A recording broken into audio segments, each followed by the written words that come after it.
Assalamualaikum warahmatullahi wabarakatuh. Mohon izin perkenalkan diri. Nama Darmawan Prasetya, kelas D4 TRPK C NIT 0820008102. Di sini saya akan mempresentasikan tugas bahasa Indonesia tentang kedudukan dan fungsi bahasa Indonesia. Ini profil saya.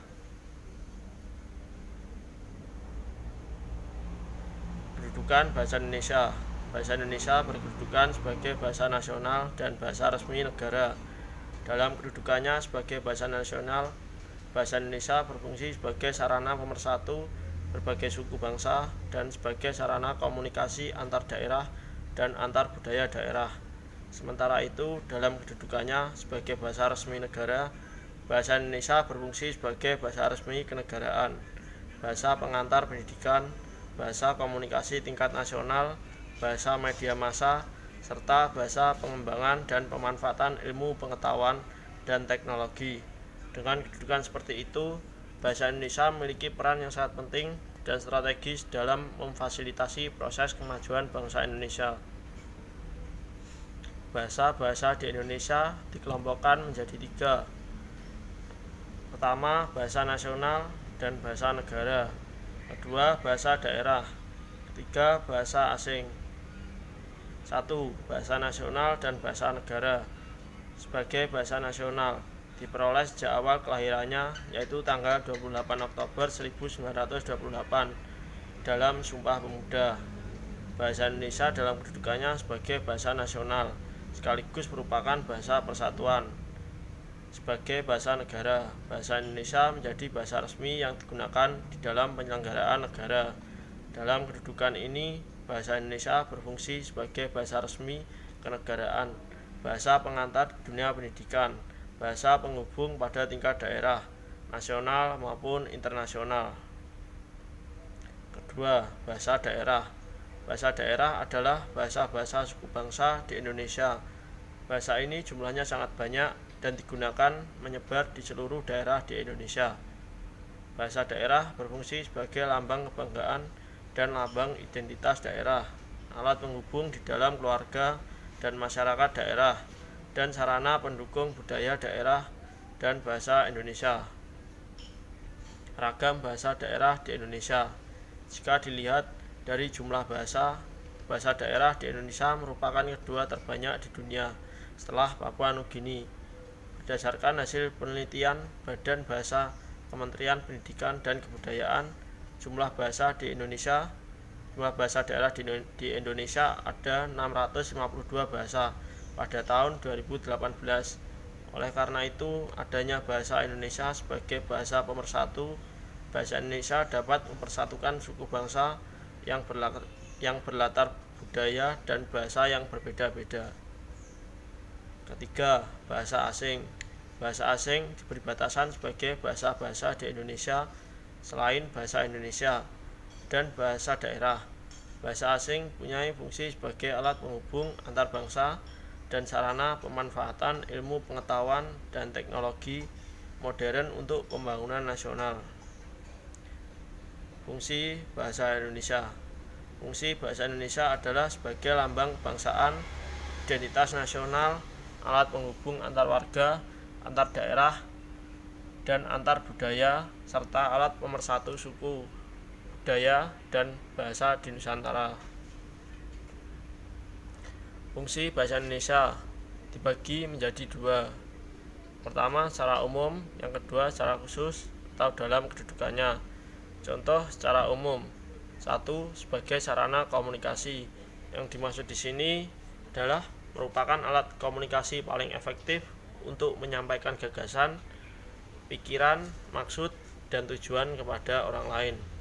Yang kedua, sebagai sarana informatif untuk menyampaikan informasi timbal balik antar anggota keluarga ataupun anggota-anggota masyarakat. Yang ketiga, sebagai sarana kontrol sosial. Ini untuk mempengaruhi sikap dan pendapat orang lain. Keempat, sebagai sarana mengekspresikan diri. Di sini untuk menyatukan perasaan, sikap, gagasan, emosi, atau tekanan perasaan pembaca. 5. Sebagai sarana memahami diri, untuk mengungkapkan segala sesuatu yang ada di dalam diri seseorang, baik berbentuk perasaan, pikiran, gagasan, dan keinginan yang dimilikinya. 6. Sebagai sarana memahami orang lain, untuk menjamin efektivitas komunikasi, seseorang perlu memahami orang lain seperti dalam memahami dirinya.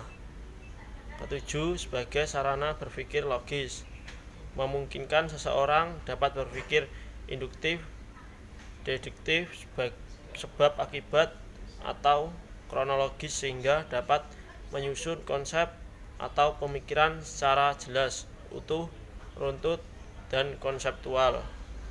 Nomor 8. Sebagai sarana adaptasi dan integrasi, yang dimaksudkan di sini untuk menyesuaikan dan membaur diri dengan masyarakat. Fungsi bahasa nomor 2 secara khusus atau dalam kedudukannya. Yang pertama, sebagai bahasa persatuan.